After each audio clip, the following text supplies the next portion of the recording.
Hey, what's going on, guys? In this video, I'm going to be going over the eight-figure skincare brand Dermatology. This is going to be my overview, my breakdown of a really solid Shopify storefront, the homepage, collection page, product page. I'm sure they have landing page that they're running traffic to, but I want to go over and kind of just give you my analysis, my breakdown of what I see, what I think looks good, and maybe even some things I would add to prove it. But this is just for you guys to see what a really solid, really high performing website, an e-commerce website looks like. So let's get right into it. Starting with the hero section, and this is one thing that a lot of bigger brands can get away with of highlighting a specific product or a collection. That's because a lot of times brands are getting repeat customers or they're catering to the people that already are aware of their brand. So if you are a smaller brand, what you want to do is be absolutely clear on your unique selling point and double down on that. Like dial that in and double down on like that one headline, that one line that can be used to communicate exactly what as a brand you are trying to do and serve and solve a problem for your customers. So this is starting off on a bad foot, but this is one thing that I would recommend for bigger brands, but for ones that are just starting out, I will go away from this type of angle for the hero section and talk more about the brand and specific problem solving capabilities. But as far as the structure goes, it's solid. We have a great value prop tag right there. We have a new badge here claiming that it's a new product, a solid headline, a sub headline, and a call to action button. From its core, from a design standpoint, it has everything that you need, as well as a solid product image rendering there. One thing I want to go over when it comes to the homepage, the most important thing of the homepage is to drive that attention from the homepage to a collection or product page. So how you do that is by presenting your products as much as you can to get them further down the funnel. And one easy way to do this is showcasing your best sellers, 4 to 6 best selling products. And this is in your favor, and not only for you from a performance standpoint, but also for your customers, because your best sellers are your best sellers for a reason. It's the products that your customers are resonating the most with. So because of that, you want to showcase that and highlight bestsellers. And even saying bestsellers will subconsciously just people will just assume that it's a bestseller, right? And because of that, when it comes to social proof or people just want to do what other people are doing, people will be more incentivized to buy products that other people are buying. Even if it's not true, just them thinking that it is will suffice. So as far as specific things that I like about this, right, being super clear on bestsellers, customer favorites, but more importantly, on the actual boxes here, we have bestseller tags highlighting the or hovering the image. We have different secondary images, right? And in some we have even the benefits or the actual values of the products, right?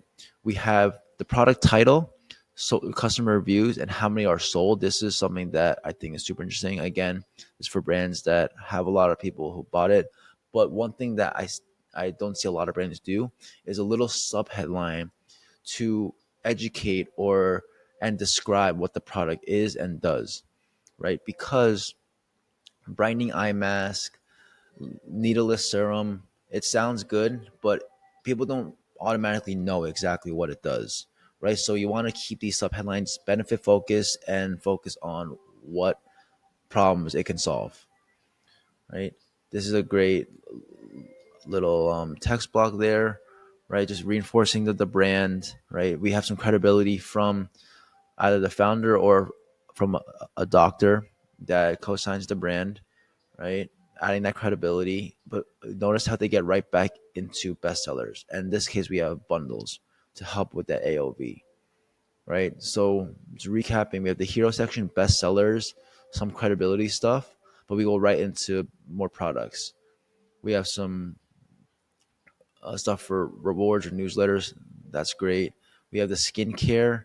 We have more credibility, right? Just co-sign from all these different dermatologists, these doctors. And the one thing that I also like from here is category blocks. Again, I mentioned this before, but the biggest thing is getting people from the homepage, collection page to product page. So breaking your different your collections into categories is great, because if someone is searching for a specific type of product, they're looking for masks, they can easily navigate that and go right into the collection page. And then we have some footers and the last minute section. So let's say we're working down and we're looking for masks, and we're going to be presented with the collection page here. And I think this is such a great collection page. And the one thing I do want to note is how simple it is, right? A lot of times collection pages have a lot of filtering, there's a lot of buttons. It kind of feels overwhelming. But what dermatology does is they have three different, let's say, filtering sections: one by product, one by concern, or two actually, by product and by concern, right? Just to make it easy for them to navigate exactly what they're looking for. They even have a bestsellers and a bundles tab as well. But as far as the block itself, it's the same as the homepage. They keep it super simple, right? The image, title, reviews, subheadline, as well as the call to action button. So let's say we're looking for this eye corrector. Let's go right into the product page here. A lot of times you'll see that product pages have a this crazy long descriptions and the block of text. This is one thing I would advise most brands get away from.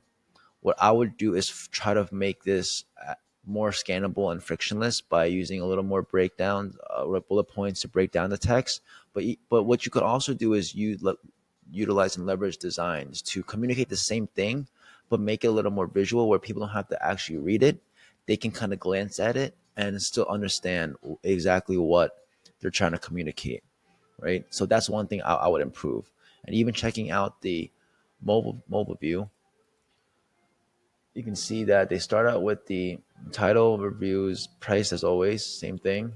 They have images, and then they have right into the actual buy box of the different colors, and then a quick little quiz option if people need help. And again, this is from their own research, finding out that people do need to figure out the shade. Like that could be one common objection, like a pre-purchase question or concern that people have.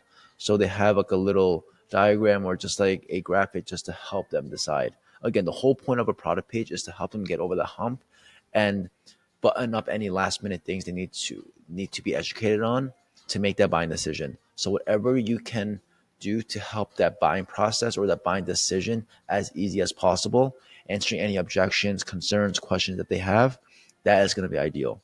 But again, it's super simple, really straight to the point. And in this case, one of the biggest things that they need to educate on is how to use. So they have a section dedicated to that. Not only do they have steps, but they have a really solid video as well, and a voiceover as well. This is super, super helpful. That's one thing that a lot of brands should do more of leveraging more content within their pages, right? The whole point of this, the whole premise is to educate them, educate your shoppers, to make them not only feel understood, but also feel like they understand you. So it's a two-way street.